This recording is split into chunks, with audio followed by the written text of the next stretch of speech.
all kinds of things shape us. And I think quite often we forget to find some sort of love for ourselves.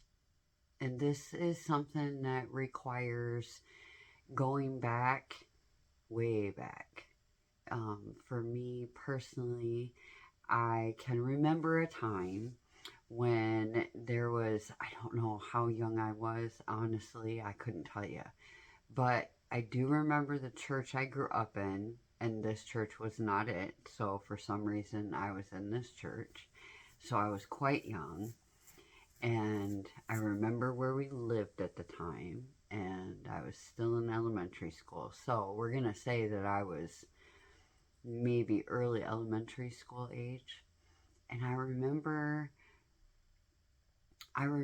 there being a fire. Someone had come in and told the church that there was someone's barns were on fire, and so all the men had left to go help fight the fire. And I remember driving out to where the fire was and seeing the fire happening, but my mom said we couldn't go up close, so we had to go home and wait for Dad to get there. And I was I was a very sensitive child, or so I was told, and I was crying already, I'm pretty sure, when my dad got home, or maybe I was holding myself together, but I wanted to know immediately, had they gotten all the cows out? He said, "No, Sarah, I'm sorry, we didn't get all the cows out." And I said, "But did you get all the babies?" He said, "No, Sarah, I'm sorry, we didn't get all the babies." And I lost my mind, like any child who will throw a fit and throw themselves down and be the most dramatic that they could ever be. I was that child, but I was distraught. I was brokenhearted that these animals had been killed. I remember I remember being told what was my problem, or asked, what's your problem, Sarah? This doesn't have anything to do with you. What's your problem?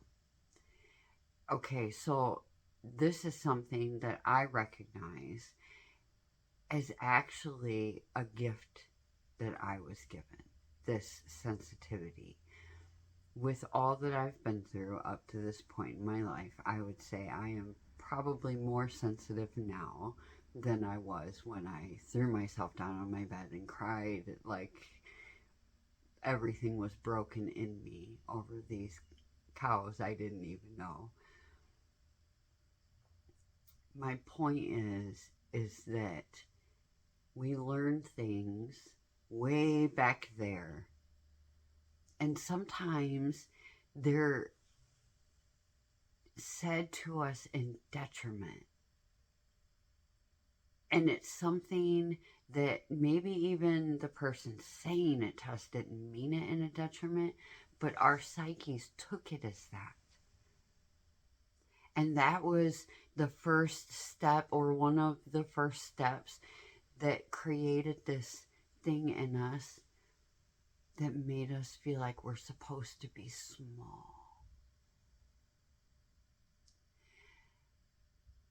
And while the embers of hope never died fully in me, I always knew there was something more. I didn't know that the life that I was about to live would actually teach me and bring me to a point where I could sit here with you. Part of the healing process is finding a space and to be able to be grateful for that. That being said, I've kind of gone off on a tangent, a little side road there, because I tend to do that.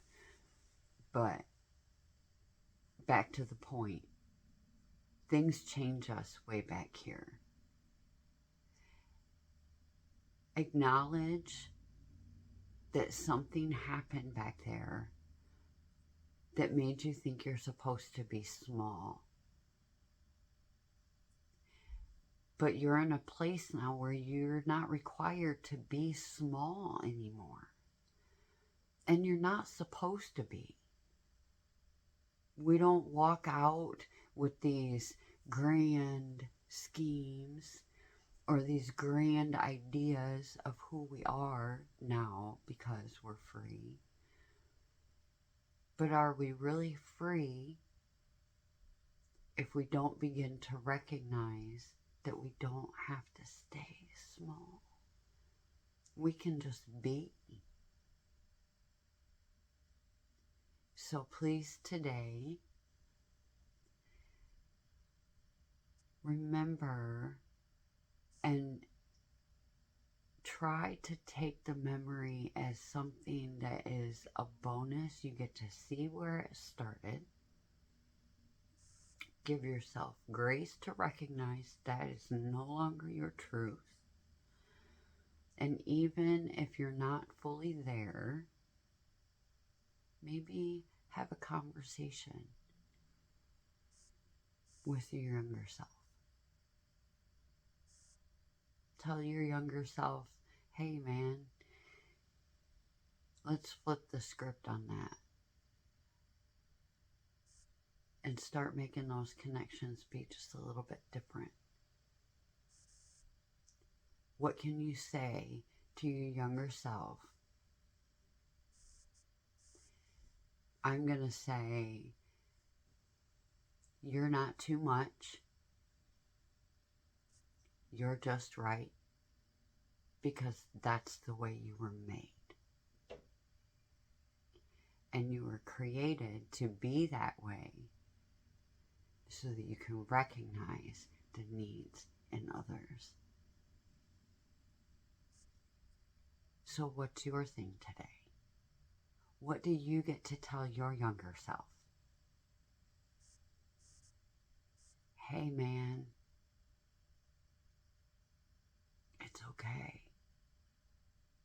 And you got something way better, way up there, that's going to make you recognize something different about this moment. So I encourage you to take that small thing, that comment, that moment, that memory that maybe seemed like a small thing that turned into a big thing, and today say something different to your younger self, whatever age that looks like, and say bonus, and then put your shoulders back and do your superwoman pose and say it's okay and it's gonna get better. Just keep getting better. The try is the thing. So thank you for being here. I'm so encouraged you showed up today. If you want, I would love to pray for you. Throw your name in the comments, or a name, any name is fine, but it's something I can specifically pray over. And if you don't want, that's okay too. Blessings to you and yours. I encourage you for today, and I'll see you soon.